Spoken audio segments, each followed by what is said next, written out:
So Nick, welcome to the show. Thank you. Super excited to be here. So we were just talking offline, and last time we spoke 3 years ago, and it's crazy how quick that time's Wild, gone. isn't it? And a lot has happened in 3 years in the world, as we know, and then obviously with what you've been doing and everything you're up to. I'm going to be hearing about that very soon. But you are known globally, have spoken on stages internationally for something that you're very, very passionate about. You've studied, you've applied in your own life, positive psychology. Oh yeah. So for people that have, I mean, look, I've worked with thousands of people, and I don't think there's anyone that's ever said, oh, do you know what? I really wish I was more negative in my thinking. You know, I wish I thought more negatively. So there's a lot of people that clearly want to be more positive. There's people that clearly want to think positive, but positive psychology, you know, that's something that's relatively new in terms of the various different modalities that are out there. So what is it? It's the science of happiness, and it's actually the science of success. So we look at how people and organizations, communities and businesses can thrive. And you're totally right. It's only been around since the year 2000.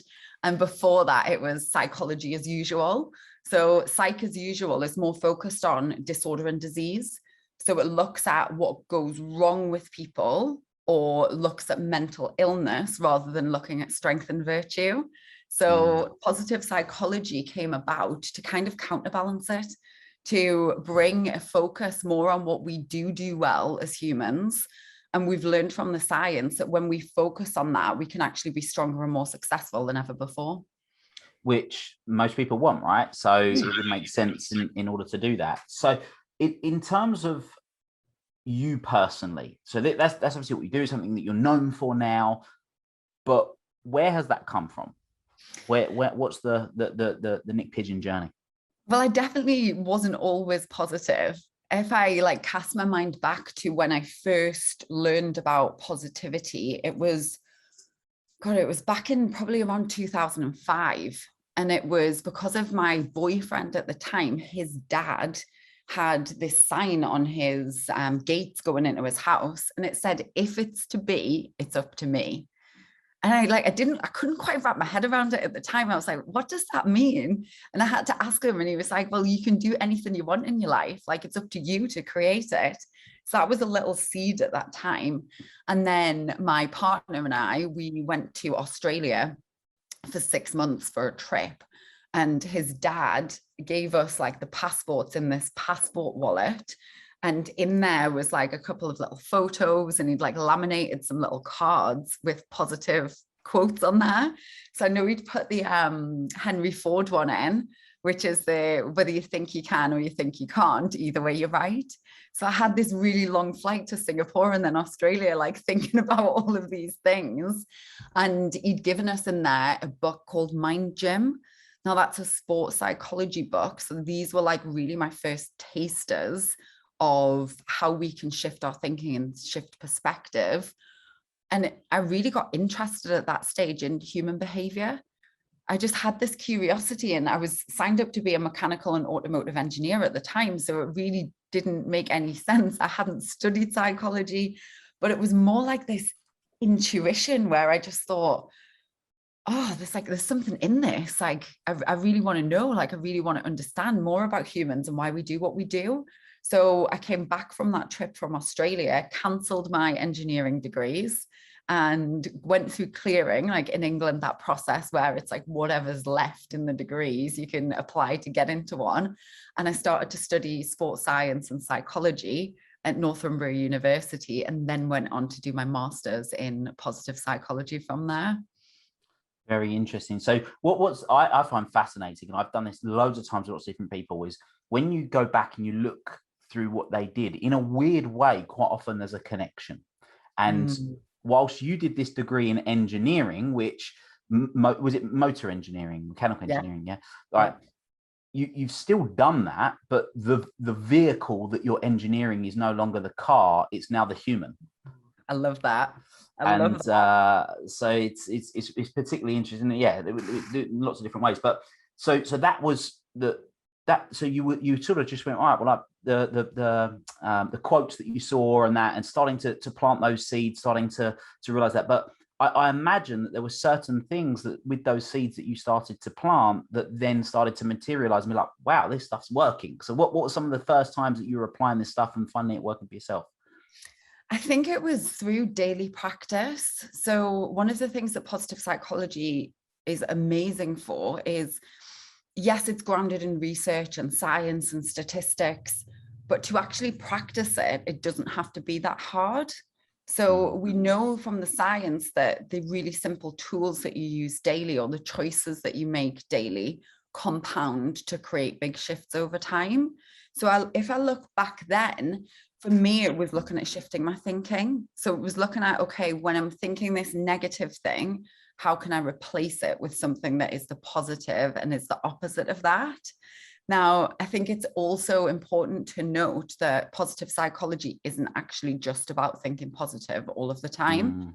And I think people make that mistake. They're like, oh, it's all like bright colors and like happy, smiley. And yes, we do look at positive emotions, but the more and more I teach, I'm actually very careful about how I describe emotions, because I think there's a danger in thinking, okay, some are positive and some are negative. And I think of it more like some are opening and expansive and some are constricting and contracting, because all emotion is valid.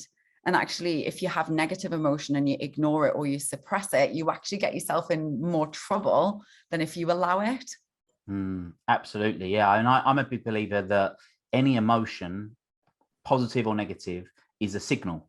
It's a signal to be thinking or acting differently. And I completely agree with you on the sort of contracting, let's do more of expanding, let's do more of it, contracting, let's change something. On that note, you talk about happiness. You break sort of being happy down into three, or certainly used to break down to three. It was like joy, fulfillment, and this is where you might have to help me out. What was the third? Life satisfaction. Is that one in there? Was it joy, happiness, and fulfillment? Joy, happiness, I think fulfillment. yeah, but and you have sort of distinctions for each of those.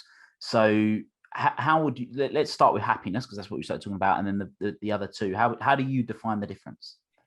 For me, happiness is like the feeling and is the mood. It's how are you feeling at this time? And do you feel like you are vibrant? Do you feel like you have a sense of wellness and well-being? And I think happiness, I mean, the book has happiness in the title because that's probably the most recognized terminology. And I think the distinction with happiness is, well, with all three of those things, with fulfillment, with joy, with happiness as well, is to remind ourselves that it's not something that's out there. It's not something that is, oh, I'll be happy when, like, I'll be happy when I'm rich, or I'll be happy when I've got the guy. So I think the opportunity for all of these things is really to understand that you can find happiness in a moment. In contrast, joy is like a top tail end emotion. So we talk about the collection of positive emotions that includes joy, it includes gratitude, it includes excitement, enthusiasm, love. And it's those high frequency emotions that are kind of like above 500 hertz on the frequency scale, where when we are in that space and we're feeling the joy or the love or the enthusiasm, something happens called broadening and building. So it opens up our cognition and we're able to retrieve psychological resources more easily. So we're able to solve problems more easily. We're able to be more solution focused and reach goals more quickly.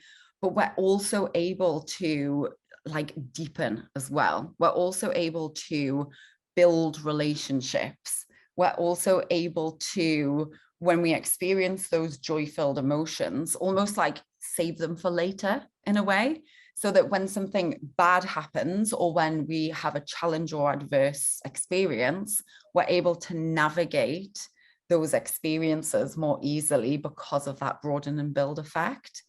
And then the fulfillment, like I can feel all of these things inside of me when I'm talking about them. Fulfillment for me is like living a life on purpose. So it's bringing like in the happiness and the joy and bringing in the the high level emotional feelings, but then also deepening and connecting it with a sense of meaning and purpose, which is another one of the pillars of success and thriving and flourishing.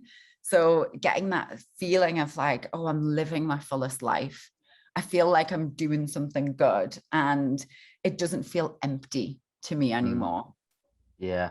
Quick question for you. Do you believe that fulfillment only comes from what you do professionally? No. And it's interesting because I feel like I know from my experience, and I'm sure you resonate with this, entrepreneurship is a vehicle for joy and for personal power and for fulfillment and for success. And I love it for that. Like I see, coming back to this analogy of a vehicle, entrepreneurship is a vehicle for that. And not everybody wants to be an entrepreneur. Like I have a friend in Newcastle she's amazing, amazing human. And we had this conversation a couple of years ago where I'd flown back from America and she was like, you know, Nick, like I see everything that you're doing online and how many people you're helping and your business that you're growing. And for some moments, I'm like, oh, why can't I do that? And then I realize and I remember that my purpose on this planet is to be the most amazing mother that I can be. And she actually is as well. So I don't feel like there's a one size fits all. And it's the same with the positive psychology tools and interventions. We talk about person, activity, fit. So it's the same with fulfillment and purpose and meaning. It's really what is right for that person and what is the truth for that human. I absolutely love the fact you said that, and particularly as someone that is a coach of coaches, which we'll come to on that shortly, because with the way that sort of the with social media, it's sort of blown up, lots of online coaches that are out there, and a lot of people right now that are thinking, all right, well, is the only way that I can be fulfilled to become a coach or be someone that helps other people in a professional capacity. And I wholeheartedly agree with you in that I talk a lot about North Star, which is basically like, what's your dream, what's aligned to your values and doing what you're doing. I'm not a believer in teaching a cookie cutter process of, I've got this, so you must do this, and then you'll be like me. It's, what do you want? What do you value? What does your ideal world look like? Well, let's create that. Yeah. Because then sounds like we're very much aligned in that respect. So you create breakthroughs, you create lasting change. You have done for thousands of women all over the globe, not just women, but sure men as well. But I know women is what you predominantly focus on. Your book, Now Is Your Chance, is a fantastic book, and obviously daily breakdowns of everything that you sort of break it down into daily steps, I suppose, and insights and wisdom for how people can make this transition into integrating positive psychology into their life. But you went from doing a positive psychology degree to then becoming this globally renowned coach and empowerer of others. So at what point did you decide, right, I'm going to finish my degree, or I finished my degree, and now actually I'm going to take this step up? Because you've got a mission as well, or you certainly used to have a mission. I don't know if you still got the same mission. So yeah, what was that transition? And for people that aren't aware of your mission, what is it? So it is a similar mission. It originally was to help 1 million people change their lives using positive psychology by the year 2020. Now I already did that and we passed 2020. So it's really been extended to helping millions of humans to create transformation using the science of positive psychology and also coaching too. So I just really see that we need more people who are activated with these tools in our world. And I almost see it as like, I have these like visuals of like, let's say we've got these positive psychology coaches or coaches in general, or people who are living the science and are shifting into this top tail end of psychological flourishing. I see, like, if you imagine around the world, they're lit up like little lights. And then all of the lights of what we know from the science is every person that experiences positive psychology or post-psych coaching, there's a ripple effect where it impacts their kids or their clients or their spouse, but not just that. So not just the people that they're in like deep relationship with, but like if you go past someone at the store, you meet someone in the post office, it impacts them too. So I see it as like this web that goes around the world to just really help lift the consciousness of the world. So it feels really, really exciting for that. So that's my mission. I obviously got super excited. I forgot the other half of the question.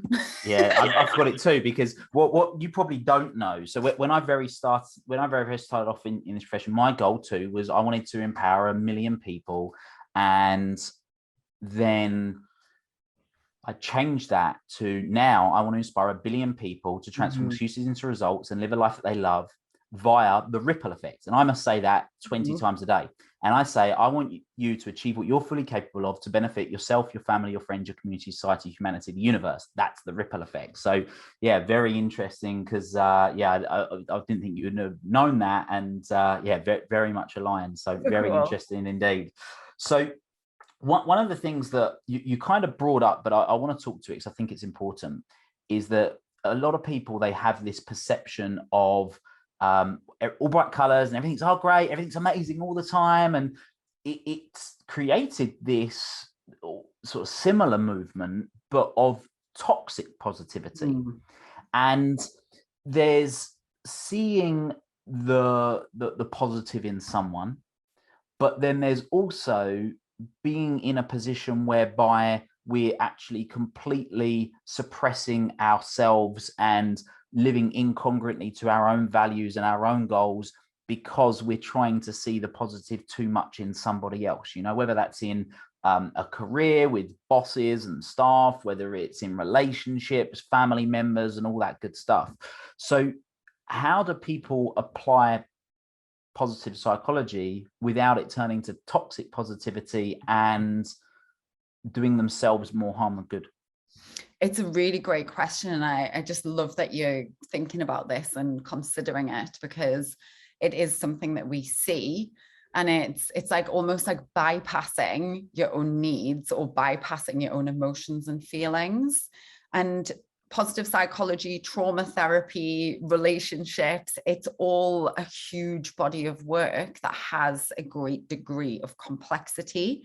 So my invitation for anyone who is on the journey of personal development is, number one, to understand it's never just going to be one thing. Like, it's not going to be the silver bullet and that's it for the rest of life. And then secondly, you're always going to be evolving. Like, I found myself saying multiple times over the last few weeks, like, as a coach, you've really got to evolve or die. And that rings true, not just for coaches, but for everyone in life. Because if you're not growing, as Tony Robbins says, you're dying. So we want to understand that, like, we're always going to be invited to hold ourselves accountable to a higher level of growth and also like personal success within ourselves. So I definitely, in relationship, I feel like there's a lot of blame and complain that goes on. So one of the tools that we can use from the positive relationships body of work within PosPsych is looking at the things we appreciate about someone else, dropping into positive rituals that can bring more of a sense of connection and a sense of belonging and bonding. And then also looking at how we're responding. So using active, constructive responding. And we actually know from the science that when we show up to use these tools that are proven, other people shift. It's like that song, "When I move, you move," just like that. That's one of the things to remember when it comes to relationships. And that doesn't mean you need to stay stuck in situations that aren't serving your growth. So I think there's a fine line of you showing up and doing all of the things, and then someone else in the relationship having to meet you halfway as well. So one of the frameworks that I love, which is not positive psychology based and is an amazing framework, is the nonviolent communication.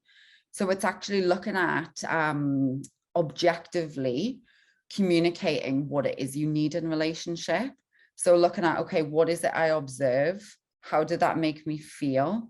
What is my need? And then what is my request? So having those tools available can help you really get clear. Like, am I just going along with things Am I just kind of putting a brave face on and putting a band-aid on a bullet hole? And I used to be that person. I used to be like the positive psychologist that didn't feel positive all of the time on the inside. And because I wasn't acknowledging that, or I wasn't allowing or sharing the way that I felt with other people, it created a separation. And it's not a nice feeling, and it takes your energy when you're like pretending to be something on the outside and feeling something else on the inside. So that's another good thing, because you're very prominent on social media and across different platforms, and it's very easy for people to, oh, well, it's all right for her. You know, she's always happy. She's always in a good mood. So clearly that's not the case. And you are human, and you have experiences and challenges, whether it's in any area of life. And I suppose for people that are, or maybe have been observing you from a distance, or maybe may start to observe you from a distance, what is it that you would say that would, I suppose, get them to understand that you're human too, and maybe the way that you deal with it, that they could eventually learn to deal with it in the way that you do?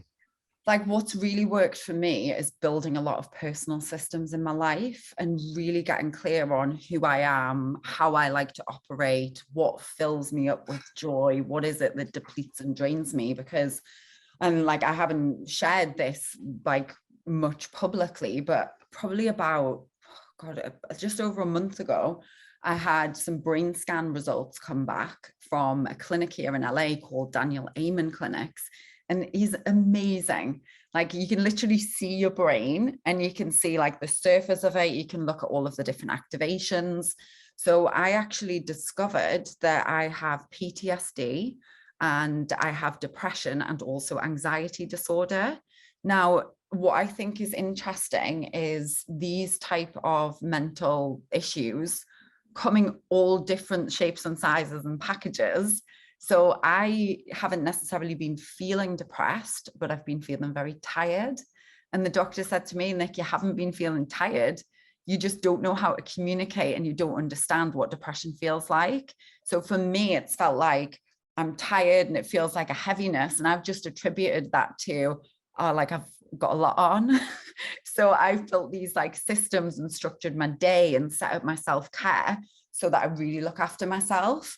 And I think that's something that is really important, because there's a lot of judgment and stigma that comes with something like depression or something like PTSD.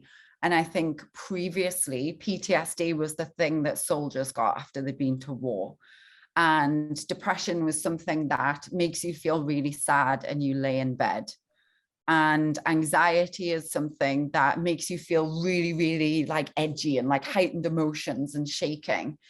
And I really want us to be able to understand all of the different ways that this shows up for people, because I feel like we need to give ourselves more grace and give ourselves permission to like look after our needs. So I had a lot of things that happened in my past. Like, I lost 3 friends to suicide. I lost 7 friends in total to like 4 of them freak accidents, 3 of them suicide. I was raped in 2012. I was bullied really badly when I was a kid. And all of those things, because of this way that I have chosen to live with positive psychology and with a commitment to growth, yes, they've been super hard, like some of the hardest times in my life. And I know that you can go on to not just survive or even thrive, but you can go on to perform better than ever before. Yeah, I absolutely love that. What you just mentioned about Daniel Amen. So when this comes out, I'm not too sure, but we've literally just this week gone to London to start a process of creating brain clinics in the UK using the technology that Daniel Amen uses, where you had your little hat on and doing all of that. And those reports that you're talking about, we have them. We have the ability to run those. We're going to be looking at, eventually, the big plan is that we'll be running these across the UK as clinics.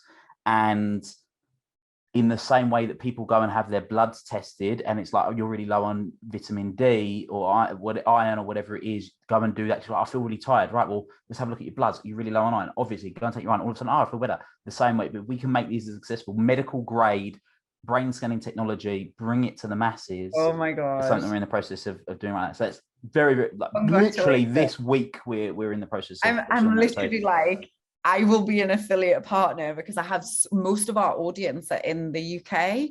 So I've been sharing with them, like, these are the things that I'm learning about myself. And they're like, well, where can I go to get one?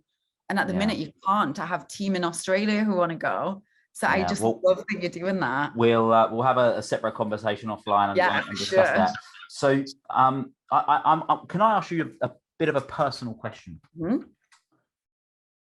And this might be deep, and if you don't want to go there, then that's fine. You mentioned 7 friends in total that you've lost. You had an experience in 2012, bullied when you're a kid. Do you think that part of your drive to go so deep into positive psychology in the way that you have is been a form of either overcompensating for what happened, or even a form of almost avoidance in or an unconscious avoidance, or an unconscious way of just trying to find an answer of dealing with that in a way that you wasn't aware of before? Yeah, it's really interesting because I think before I found Pos Psych, I like at that point when I was in my teenagers or early 20s, I would have described myself as a happy person. And I'd gone through like a big change I was in a long-term relationship that I then got out of at the same time that I found positive psychology.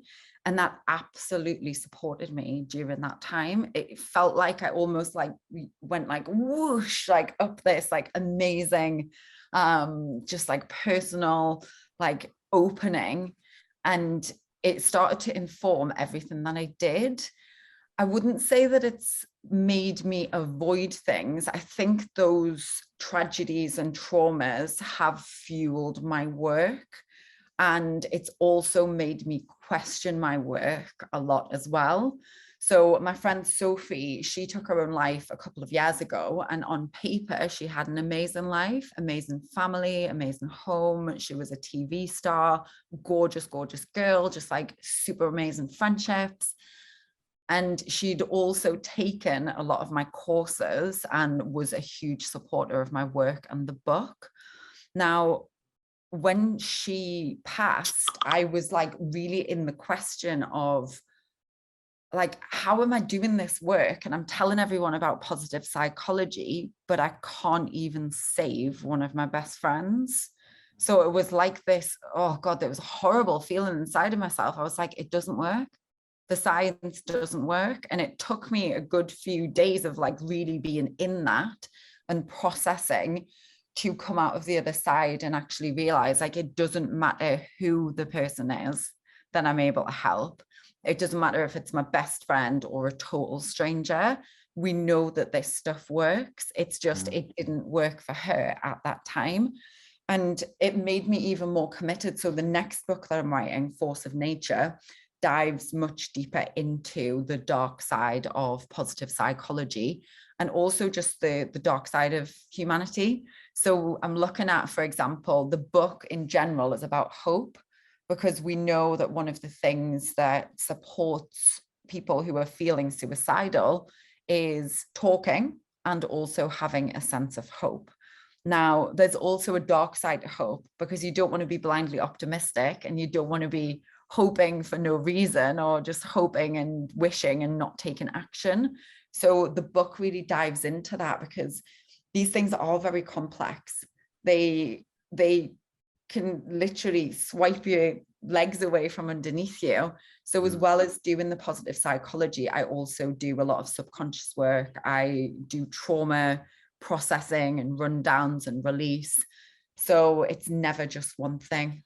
Yeah, no, thank you for that very, very honest and open answer. I appreciate I put you on the spot there, and I'm sure it'll be beneficial. Totally down for all things. It's interesting you mentioned about hope, because not many people know about the other side of Pandora's box. I don't know if you're familiar with the way so a lot of people talk about Pandora's box and all of the the negative things that got out of Pandora's box, but hope was kept in it. And some people argue, well, hope in itself was also a negative thing, and that it should have gone out too into the world, but it was kept, because if you're blindly hopeful, then that can be detrimental too, right? Just going, oh, well, I hope it's going to happen. And I think there's a distinction between hope and faith. In my opinion, it's different. And yeah, very, very interesting on that side of things. But I look forward to getting that book and dealing with it.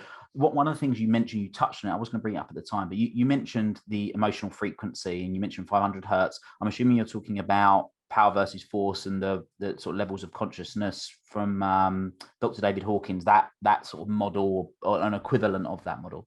It's like the way that I see it represented is the upward spiral. So we talk in positive psychology about this upward spiral of energy and emotions. And you can have at the bottom, for example, things like grief and things like sadness and anger. And one of the tools is for us to not try and shift from grief to joy. I fully believe that you can find joy within grief, actually, memories, but sometimes it's hard for people to access those top tail end of emotions when they're stuck in anger or they're stuck in sadness. So that particular theory teaches that you move up the ladder, or you move through the upward spiral and you start to access the next emotion and shift it to the next highest one and continue until you feel that sense of liberation. Yeah, well, one of the things that I personally have a belief on is that sort of happiness and sadness are sort of ends of a spectrum, but where we ideally want to be is not always trying to be happy all the time, not always trying to be sad, but actually being grateful. And I know you're really big on gratitude, because if you look at, again, taking that the particular version I was talking about, levels of consciousness. So Dr. David Hawkins' model, he talks about enlightenment, which is the highest frequency where life just is. It's not good, it's not bad, it's not happy, it's not sad, it just is. There's no attachment in that respect. But for people that are only used to really having, a lot of people listen to this, they won't be thinking of gratitude just being saying thank you when someone's done something for you. But you're really big on gratitude. You go deep into gratitude. How has gratitude been transformational in your life, and how can people apply it? It really does run through everything that I do. Like, I'm a full yes for like being in celebration with and for people and with and for all of our experience. So for me, actually, traumas or things that feel bad or things that feel hard, they're still good, because we know when we look at growth mindset, for example, there's also a lesson or a learning or a blessing within it. So when you can be grateful for the messy times and grateful for the hard times, because you know that they're supporting your growth, and you know that you're going to actually learn something about yourself, other people, or the world, then it's much easier for you to navigate through life, because you're not in this separation of that's good and that's bad, and I'm going to put it in this category or that category. It's like, oh, cool. Yes. Thank you. Thank you. Thank you. Whatever the experience is, like, I say thank you, and it allows you to actually reduce the resistance of that experience. So one of the tools that's really well known is 3 good things. So it's like, what 3 things are you grateful for today? And you'll start to see, like, they've popped up in diaries and planners that people print now, which is amazing because it's becoming more and more mainstream. It's a tool you could use if you're standing in line at the supermarket. So the little game you play, isn't there? I like your game. I love it. So, I mean, I call it dropping G-bombs, and that was my brother that created that word. But I'm always thinking, like, rather than blaming, or rather than being like, I'm so annoyed right now because this line has taken so long and the person in front of me is so annoying. Like, you literally say, like, I spy with my little eye, like something that I can be grateful for, or I'm so grateful for this and this and this. And you do like a gratitude rampage, and it totally shifts the way that you think and feel. The other powerful gratitude tool is the gratitude letter. Now, we taught this with our PosPsych coach certification students live in a session in a group. And I put on some like Kundalini music and had everyone write for 20 minutes a letter to someone that they've never properly thanked. And literally everyone was in tears, every single person, because it's something that gives us a release and a remembering and a real deep appreciation of just how fortunate we are. Yeah, I love the I Spy game. I love the letter. And it's one of those things that we just forget sometimes, not intentionally, to really appreciate people. And myself earlier this year, I started doing something which I'd love to share with the listeners quickly around gratitude, which is every Sunday I have a little reminder set on my phone to send a message to someone I really appreciate that I wouldn't normally reach. So I literally go to my phone. I started on A, next week was on B, and I go through, pick a few people that are non-work related. Because for me, I speak to lots of work people and clients all the time. Non-work people typically, so it might be an old school friend or someone I know from years ago, and just be like, I really appreciate you when you did this so ever long ago. And it's, although I'm thanking them with the view that I think it's going to make them feel good, the feeling it creates for yourself. And that's what I think you're saying about this letter, is that letter, you can write that letter and never even send it to the person. And the feeling it creates for you is, well, it's gratitude. It's one of the best feelings you can have, right? And that letter boosts your well-being for up to 30 days. It's a long time from one little letter. It is a long time. I absolutely love that. Your book, which I highly recommend people go and listen to or buy or get it, Amazon or wherever you want to send them to go and get it. You look at things quite holistically, which I love, because again, in this industry, lots of people can go, they can be really one-sided on one thing or really one-sided on the other. And ultimately we need a balance of lots of things. But there's one thing that you talk about that I've never heard anyone in this space speak about so passionately and are so enthusiastic about, which was Kundalini yoga. Yeah. So what is it? Why do you love it? And why should people do it? Have you ever done it? No. I will take you when you come to LA. It is the weirdest and the most amazing practice. I've been practicing for 8 years now.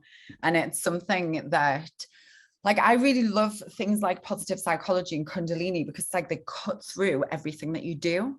It really is something that impacts all areas of your life. So it's called the yoga of awareness. And you practice set kriyas. Now, in 8 years, I've never done the same kriya twice. So there's a whole wealth of variety that you can do in these classes. It includes a lot of singing and chanting and meditation and breath work. And the breaths can be weird and the movements can be weird. So we've done things like falling around on the floor like animals. We've done things like jumping up and down and like clapping, like shaking your whole body out. But every class has a specific purpose and intention. So it's like, okay, we're doing this class today to open up creativity so that you can write more easily. Or we are doing this class to reset your nervous system or to manifest money and prosperity. So it feels really good because it works your body. It's a workout. You're doing breath work and meditation. So you're actually getting super connected.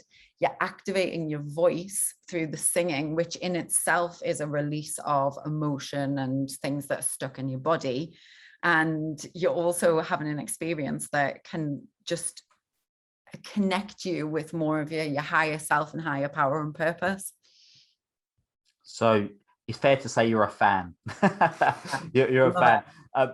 And this is the sort of thing that people can go and just like Google classes or whatever, and Kundalini yoga in the nearest class and go and do it to benefit from that. Okay, cool. Sounds good.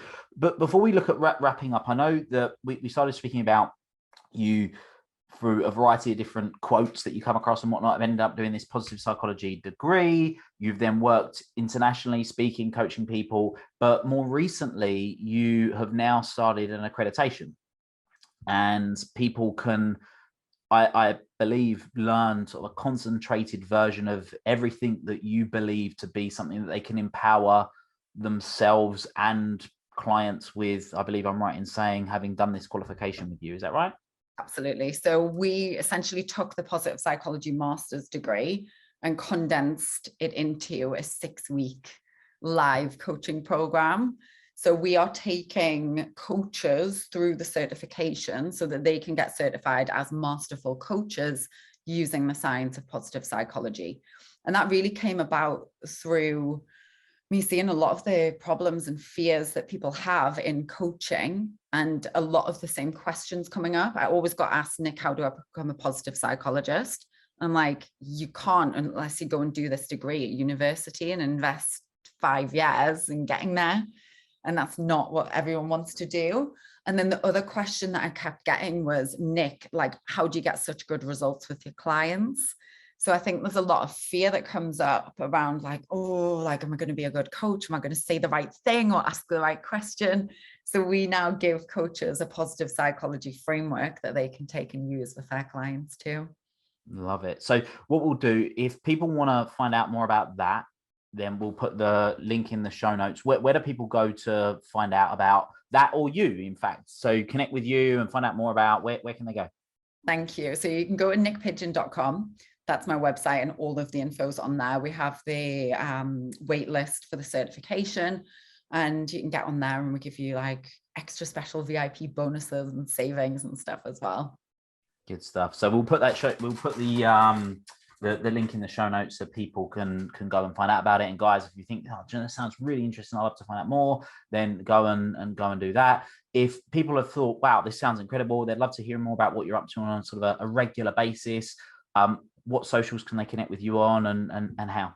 I'm on everywhere. My favorite place personally to hang out is Instagram. I just think it's so good for voice notes and being able to connect and build relationships. And then I also have the Unstoppable Success podcast as well. So that's got super bite-sized little chunks of info and tactics on there. Wonderful. Well, look, guys, go and head to those, check those out. It's been a fantastic conversation. Really, really enjoyed it, Nick. Thanks so much for coming on the show. And we'll look forward to catching up very soon. For everyone that's been listening, until next time, make it happen. Thank you for listening to this episode of the Make It Happen with Will Polston podcast. Make sure you join Will's free Facebook group, the Make It Happen community. Please support the show by subscribing on iTunes, Spotify, Stitcher, SoundCloud, or Google Play. Share this episode with at least one friend you think would benefit from it, and give Will a 5-star review wherever you download your podcasts. Until next time, make it happen.